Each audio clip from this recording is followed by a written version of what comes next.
In 1968, a single factory paycheck could raise 4 kids, cover a mortgage, and still leave a little for a summer trip to the lake.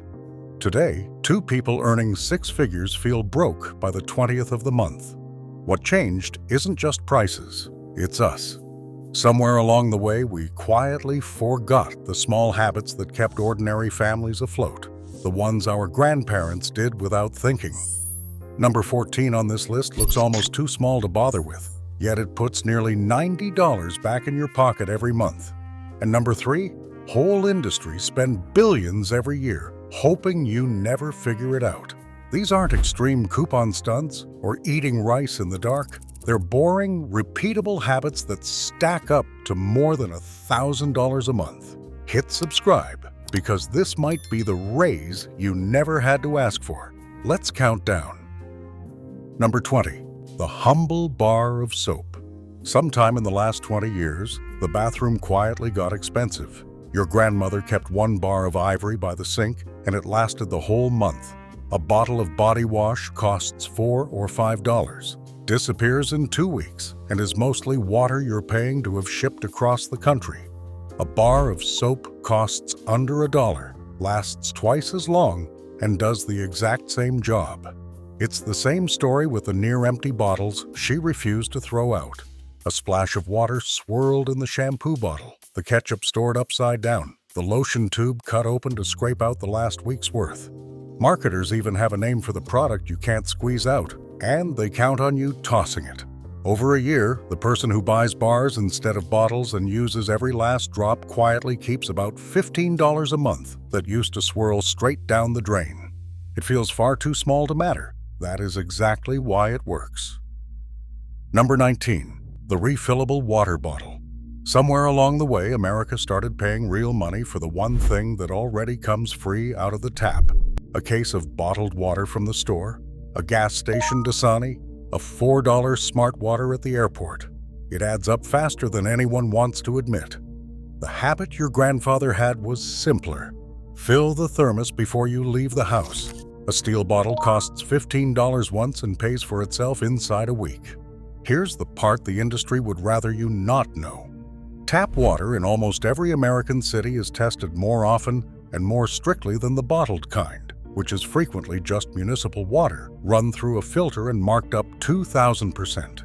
Some of the most famous bottled brands come straight from a city supply. A family of 4 that simply quits buying bottled water keeps close to $30 a month and hauls a lot less plastic to the curb every week. The bottled water company sells you a bottle. Your kitchen faucet sells you the same thing for nothing. Number 18, skipping the dryer. The clothes dryer is one of the hungriest machines in the whole house, second only to the water heater.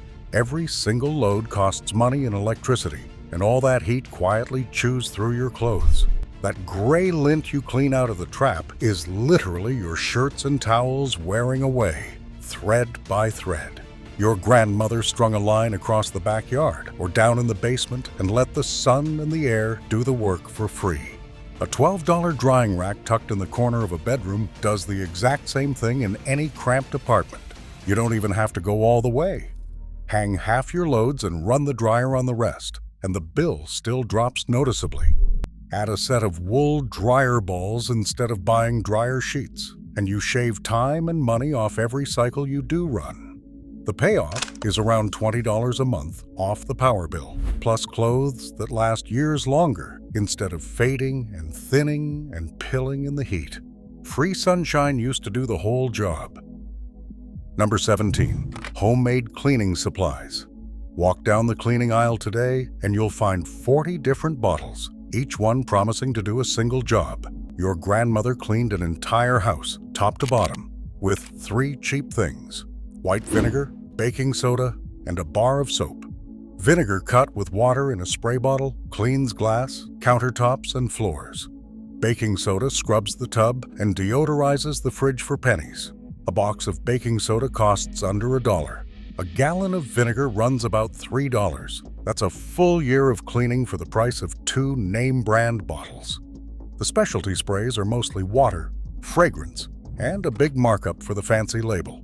Here's the part nobody talks about: The cleaning industry invented a different product for every surface in your home, precisely so you'd buy 12 bottles instead of one. Mix your own, and you keep about $25 a month while breathing a lot fewer mystery chemicals in your own kitchen. 3 ingredients did what a whole aisle now charges you for. Number 16. The store brand. Here's a secret the grocery business would rather you not sit and think about. The store brand and the name brand are very often made in the exact same factory, on the exact same line, then poured into different boxes. Canned beans, flour, sugar, milk, medicine.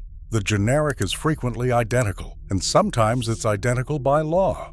Your grandparents never once paid extra for a jingle they'd heard on the radio. Over-the-counter medicine is the clearest example of all. The FDA requires the same active ingredient in the same amount, so the store brand pain reliever, sitting right next to the famous one, at half the price, is the exact same medicine in a plainer bottle.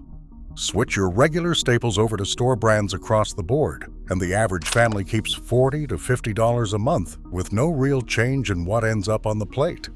You're not buying worse food or weaker medicine. You've simply stopped paying a quiet tax for the name printed on the front of the package. Number 15. The subscription purge. Here's a number that stops people cold.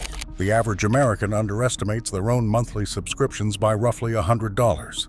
Streaming services, the app you downloaded once and forgot, the free trial that quietly rolled into a charge, the gym you visited twice back in January. They're engineered from the ground up to be invisible, small enough to ignore on the statement, automatic enough to forget you ever signed up. Your grandparents paid for exactly what they used, in cash, and knew where every single dollar went. Once a year, pull up your bank statement and read every recurring charge out loud. Cancel anything you can't remember actually using in the last month. Then rotate your streaming instead of stacking it. One service at a time, finish the show you're watching. Cancel, move to the next. Most people who do this honestly find at least $40 a month bleeding out to things they'd genuinely forgotten they owned. The companies are banking on your forgetting. Remembering is the entire trick. Number 14. Home-brewed coffee. This is the small one I promised you at the start. A single cup of coffee at the shop runs $5, $6, even $7 now once you add the fancy syrup and the tip screen. Buy one every workday and that's over $130 a month for a drink you can make at home for about 30 cents. Your grandfather brewed a full pot every morning before work and never thought twice about it. A bag of decent grounds costs a few dollars and lasts for weeks. A $15 coffee maker, or a simple French press, pays for itself in 3 days flat. This isn't about never treating yourself to a nice latte. It's about not handing over $90 a month out of pure sleepy autopilot. Brew it at home, pour it into that steel bottle from number 19, and you've stacked 2 habits into one smooth morning. That's $90 a month, more than $1,000 a year, for the price of pushing one button in your own kitchen before you've even fully woken up. Number 13. Water at the restaurant. When you do decide to go out, the sneakiest line on the whole check isn't the food at all. It's the drinks. A soda, an iced tea, a $2 refill that the restaurant pours for a nickel. That's where they quietly make their fattest margin of the night. Your grandparents ordered water and never once felt deprived by it. A family of 4 ordering drinks all around adds $10, $12, $15 to every meal out. And that's before the tip and the tax stack on top, and multiply it. Order water with a wedge of lemon instead, and you carve a real chunk off the bill every single time without eating one bite less. Over a month of the occasional dinner out, that one quiet habit alone saves around $25. The restaurant prices the entree just to get you in the door and seated. The drinks are where they're truly hoping you stop paying attention. Number 12. The whole chicken. A package of boneless, skinless chicken breasts costs nearly double, pound for pound, what a whole chicken costs. And the whole bird gives you far, far more. Your grandmother bought the whole chicken every time. She roasted it Sunday, sliced the leftovers cold for sandwiches. Monday, then simmered the picked clean bones into a pot of soup that fed everyone again on Tuesday. One $4 bird stretched into 3 separate meals. The tidy little tray of breasts feeds you exactly once and charges you more for the privilege. Learning to break down a whole chicken takes 1 short video and about 5 minutes of real practice. Toss the carcass in the freezer, and every few weeks you've got homemade stock that would have cost you $4 a box at the store. Buying the bird whole instead of pre-cut and wasting absolutely nothing quietly keeps about $35 a month in your pocket. Convenience, it turns out, is the single most expensive ingredient in the entire meat case. Number 11, the library card. It might just be the most underused $1,000 asset in all of America, and it is completely, totally free. Your library card doesn't only lend paper books anymore, it lends audiobooks, movies, and ebooks beamed straight to your phone through apps like Libby, with no late fees and nothing to physically return. A huge number of libraries now loan out tools, board games, musical instruments, museum passes, even Wi-Fi hotspots you can take home. Your grandparents treated the local library as the town's shared living room. And they were right too. A family that stops buying books, renting movies, and paying for a separate audiobook subscription keeps around $45 a month. And the kids get a warm, quiet place to be that costs nobody a dime. The whole thing is already paid for through your taxes. Not walking in and using it is like paying full price for a gym membership and then never once opening the door. Number 10, thrifting and mending. Number 10, and here's where the savings really start to climb. The clothes hanging in the thrift store aren't worn-out cast-offs. A surprising share of them still have the original tags attached. Never once worn, your grandparents bought quality when they could, wore it hard for years, and repaired it when it tore instead of throwing the whole thing away. A needle and thread fixes a popped button or a fallen hem in about 3 minutes. A $10 pair of thrifted jeans wears exactly the same as a $50 new pair once they're on your legs. Fast fashion spent years training all of us to treat clothing as disposable, to swap out an entire wardrobe every single season. Learn 2 basic stitches. Shop secondhand first, and stop tossing a good shirt over 1 loose button, and the average person keeps around $55 a month. The clothes are just as warm and just as sturdy. The label on the tag was the only thing you were ever really overpaying for. Number 9, the home haircut. This one takes a little nerve, but the math is honestly hard to argue with.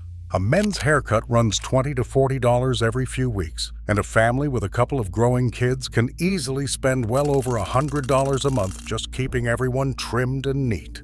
A decent set of clippers costs $25 once and lasts a solid decade. Your grandmother cut the whole family's hair at the kitchen table under a bath towel, and nobody in the neighborhood thought it was the least bit strange. You don't have to become a licensed barber overnight. A simple clipper cut, a quick bang trim, a cleanup between the professional visits, all of it stretches every haircut you actually pay for. Even just cutting the kids' hair at home and saving the salon chair for yourself alone saves the average family around $40 a month. It's 20 minutes and a small dose of courage against nearly $500 a year walking out the door. Number 8, the big pot. Your grandmother didn't really cook dinner. She cooked a pot. A giant batch of chili, soup, beans, or stew simmered on Sunday. Fed the whole family for days, somehow tasted even better on the second night, and cost a tiny fraction of cooking from scratch every single evening.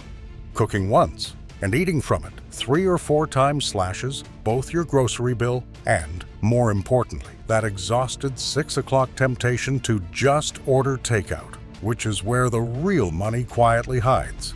A pot of beans and rice with a few vegetables thrown in can feed a family for under $10 and cover several meals.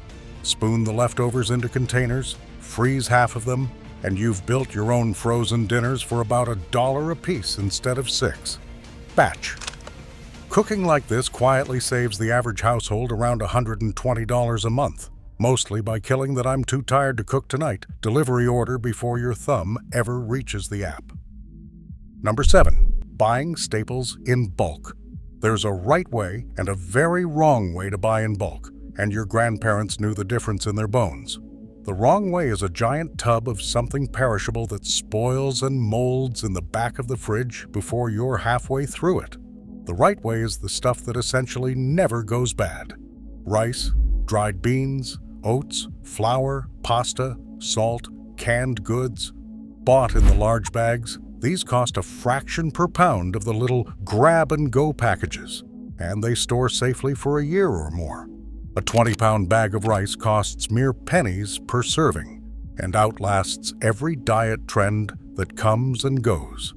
Keep a simple little price book, just a note in your phone of what you normally pay for each thing, so you actually recognize a real deal when one shows up. Stocking the staples cheap and deep this way saves the disciplined shopper around $70 a month, and it means you're never one rough week away from an empty pantry and a panicked trip out. Number 6. The backyard garden. A $4 packet of tomato seeds can produce dozens of pounds of tomatoes over one summer. Your grandparents grew whatever they could, whether that was a full garden plot out back or just a few pots crowded onto a windowsill or a fire escape. You genuinely don't need land to do this. Herbs alone are the very best return there is. A little plastic clamshell of basil costs $3 at the store and turns to slime in a week, while a single living basil plant hands you fresh leaves all summer long for that same $3. Tomatoes, peppers, lettuce, green onions that regrow endlessly from the root scraps you would have thrown in the trash anyway. It all stacks up fast. A modest garden saves a committed family around $45 a month in produce through the growing season, and the food is fresher than anything trucked in from across the country. Dirt, seeds, water, and a little patience. It's the oldest return on investment humans have. Number 5. The 24-hour rule. Here's a habit that costs you absolutely nothing and pays out constantly, month after month. Before buying anything you didn't walk in already planning to buy, wait 24 hours. That's the entire rule. The urge to own the thing almost always fades on its own overnight, and you wake up realizing you never actually needed it. Your grandparents didn't live with one-click buy buttons and midnight impulse carts engineered by whole teams of people whose only job is to make you spend before your brain can catch up. Every add to cart, every candy bar at the checkout lane, every 2 a.m. scroll and buy is a small, steady leak in the boat. Sleep on it. And most of those purchases simply never happen at all. The average person who adopts a real, honest waiting period on non-essentials cuts their impulse spending by around $90 a month, and very often a whole lot more than that. The stores design the entire experience to beat your patience. One single day of patience beats the entire design. Number 4. Cooking instead of eating out. Now we're at the big one. The single largest budget leak in most American homes isn't the rent, and it isn't the car. It's food that somebody else already made for you. Takeout, delivery, the daily lunch out, the endless let's just grab something on the way home. The average household now spends over $3,000 a year eating out, and the delivery apps quietly pile on fees, service charges, and tips that can nearly double the price of the actual food inside the bag. Your grandparents ate at home almost every night of their lives and treated a real restaurant meal as a genuine occasion, not a tired Tuesday default. Packing a lunch instead of buying one saves $10 a day all by itself. Cooking dinner instead of ordering it saves far more than that. A family that pulls eating out back down to an occasional treat keeps around $250 a month, and sometimes double. It's the same food. You've just stopped paying a stranger to hand it to you through a window. Number 3. Killing the interest. Number 3. The one whole industries are quietly hoping you never sit down and think about. When you carry a balance on a credit card, you aren't just paying for the things you bought. You're renting the money itself at 20, 25, sometimes 30% a year, on just a few $1,000s of balance. That is real money vanishing every single month into pure interest, buying you absolutely nothing you can hold or eat or wear. Your grandparents lived by a simple, unglamorous rule. If you couldn't pay cash for it, you couldn't afford it yet. The entire consumer lending business is built on the quiet hope that you'll pay the minimum forever and carry the rest behind you like a ball and chain, paying off the highest rate card first, then the next one down, and never charging what you can't clear that same month can free up $150 or more a month that was flowing straight into the bank's pocket. That's not really saving money. That's stopping a leak that was draining you on purpose. Number 2, the paid-off used car. The average new car payment in America has now crept past $700 a month for a machine that loses a fifth of its entire value the very moment you drive it off the lot. Your grandfather bought a solid, sensible used car, paid it off, and then drove it into the ground for a decade. A reliable 3 to 5-year-old car costs a fraction of a brand new one, and some other person already swallowed the steepest depreciation for you before you ever turned the key. Skip the shiny new car payment, buy used with cash, or a small loan you attack and kill fast, and keep it alive with basic oil changes and maintenance, and you can free up $300 a month or more every month for years on end. Add in the cheaper insurance you'll pay on an older car, and the savings grow even wider. The dealership is selling you a payment for the rest of your life. Your grandparents bought a car once and were simply done. Number 1, living on less than you make. And the number 1 poor man's habit, the quiet one that holds up every single other habit on this entire list, is to spend less than you earn and to pay yourself first. Before the money can leak anywhere else, your grandparents set a little bit aside. The coffee can up on the shelf, the Christmas Club account down at the bank, the folded envelope tucked in the back of a drawer. It never mattered that the amount was small. What mattered was that it happened first, automatically, before life could rush in and spend it for them. Every habit we've counted down tonight, the coffee and the car and the big Sunday pot, exists in service of this one. Automate a transfer into savings the very day you get paid, even if it's just $10 to start, and let it quietly grow. The truly wealthy usually aren't the ones who earned the most. They're the ones who quietly kept the most. This is the habit the other 19 were building toward all along. Keep a little, always, before anything else in the world can touch it. So there they are, 20. Quiet habits that stack up to well over $1,000 a month. You don't have to do every single one of them. Pick 3 this week. Brew your own coffee. Order water when you go out, and wait a full day before your next impulse buy. Then just watch what happens to your account by the end of the month. None of this is about living smaller or going without. It's about noticing where the money was quietly slipping out the door. The same money your grandparents somehow held on to on a fraction of the income we earn now. They weren't smarter than us. They just never forgot these habits. Now you won't either.